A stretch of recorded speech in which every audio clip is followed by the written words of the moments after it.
In this video, let's take a look at how to work with Enscape. Now, once you install Enscape, SketchUp should automatically take Enscape, and if you don't see anything here, what you need to do is you need to right click and make sure Enscape is enabled, or the toolbar is enabled rather. And also I'm going to bring in the Enscape capturing toolbar as well. So when you bring in when you bring in the toolbars, you have a couple of different options available here. So right away, the first icon that you have is Start Enscape. You click on it, and it takes a while. Takes a little bit for Enscape to start up and then render the image that you have. Now, one of the things that you can do is have a side-by-side view, the SketchUp and the Enscape. Best option is obviously to have two screens, but if you don't have two screens and you're just working on your laptop or just have just one monitor, what you can do is you can press the Windows key and the left arrow key on your keyboard all together, not separately but together, and it's gonna you can have a side-by-side view like this. It makes it easier for you to navigate Enscape, especially when you have the live update and the synchronized view option enabled. Now, the live update, what that means is basically whatever you change in your SketchUp file, it automatically shows up in your Enscape. If you don't have that enabled, that doesn't happen automatically. So if I do this, as you can see, it doesn't happen automatically. If you have the live updates enabled, it appears in the Enscape file automatically. The next one is the synchronized view. What that means is if you change the view in SketchUp, it automatically updates the view in Enscape, which is a really cool function. Like when you move your SketchUp file, that same view can be seen in the Enscape view. If you uncheck this, that doesn't happen. But it's always good to have those two synchronized. It makes it easier for you to navigate. Rather than trying to navigate the Enscape view, you can easily navigate the SketchUp view. So in Enscape, if you want to navigate, you need to use the WASD keys. So you can use the W key to move forward, S key to move backward, D and A, and then you can use E and Q to move up and down. So if you want to move within Enscape, those are the ways that you can do. Obviously you can use your mouse as well to navigate around, just to scroll in and scroll out. It's a little bit messy, honestly, using the mouse. So rather than doing that, I prefer using the SketchUp if possible to navigate the model. Then you have this one which says manage views. Basically, if you have any scenes available in your SketchUp model, those are going to be updated in here as well, and that's going to be important, especially whenever you're exporting your Enscape model. Those scenes are going to be exported as well, and we'll take a look at what that means in a bit. But let's see, if I click on this, I don't have any scenes available right now. So if I go back and maybe I create one scene here, and maybe I'm gonna move it around and move closer and then create another scene. Now if I go here, now I have two scenes available, right?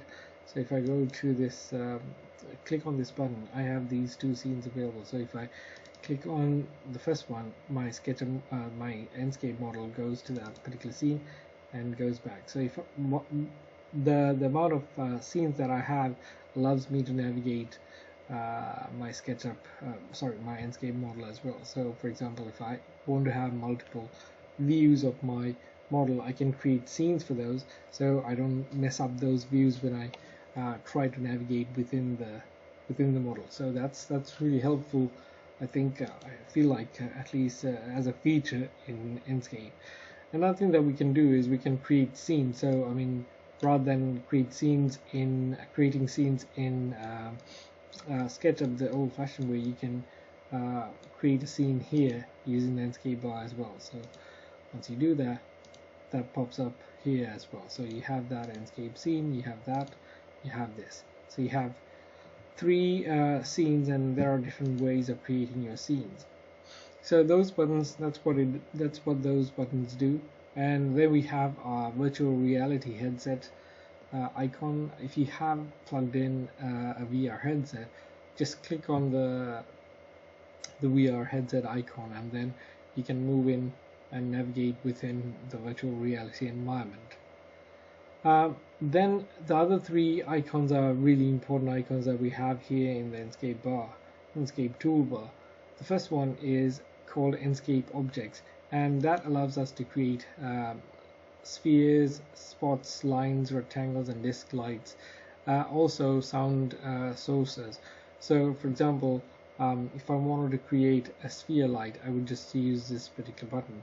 And the way that these lights work is usually you need to click 4 times to enable a light or to place a light within SketchUp. So let's see how we can do that.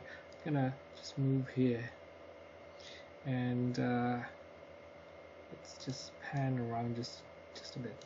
I'm gonna create a sphere light. So the first light, the first click, or the first point that you click on should be the ground.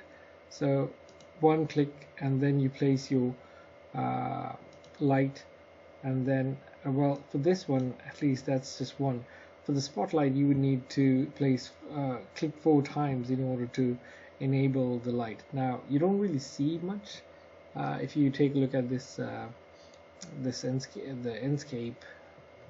Wow, I think I just messed it up just a bit. There we go. So we do see kind of a spot here, but it's not really visible because it's daytime, and I have a window here which brings in the daylight. Now in order for us to change that view, what we can do is, oops,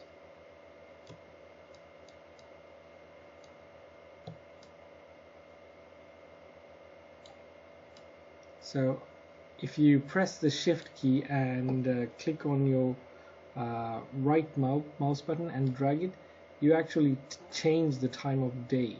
So now it's night time, and if you move your mouse outside, or the view outside, you see it's night time. And what you can do is press the shift key on your keyboard and click on the right mouse button, and if you move your mouse, you begin to see that it's, let me just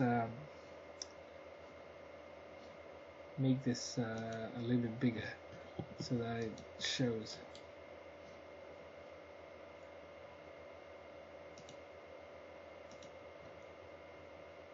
So if you press your shift key and then click on the right mouse button, you can see on the lower right hand corner it shows you the time of day, so you can change it. And these artificial lights, they usually work only when it's night time. So if it's daytime, you can't really see those, and that's what happened previously. So let me go back.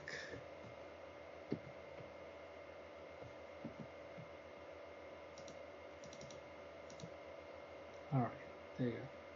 So alright, inside now I see this sphere light working, and let me just delete that one, and let's place a spotlight. So for the spotlight, you need to have like 4 clicks. So 1, 2, 3 for the surface, and then 1 more. There you go. And you begin to see how that's gonna work. And see the spotlight, it works quite nicely.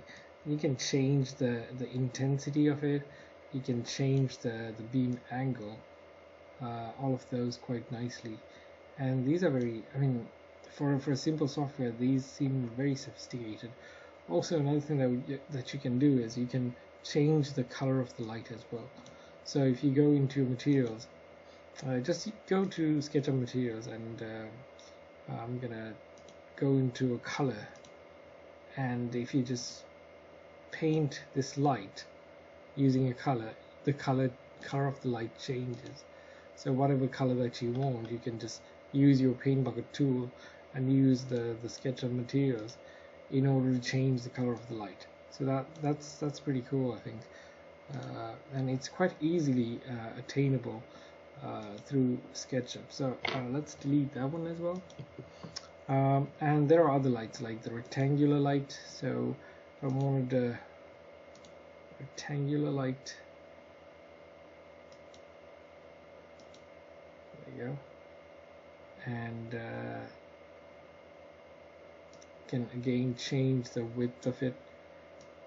Maybe this is not the best way to add the rectangular light. Let me just redo that one more time.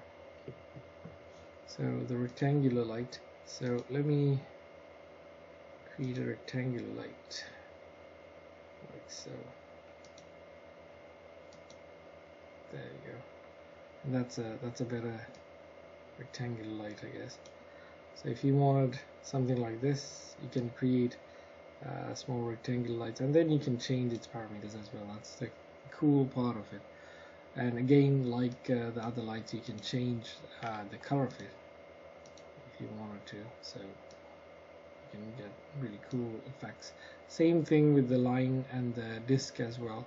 So you just create the light and then change its parameters through here.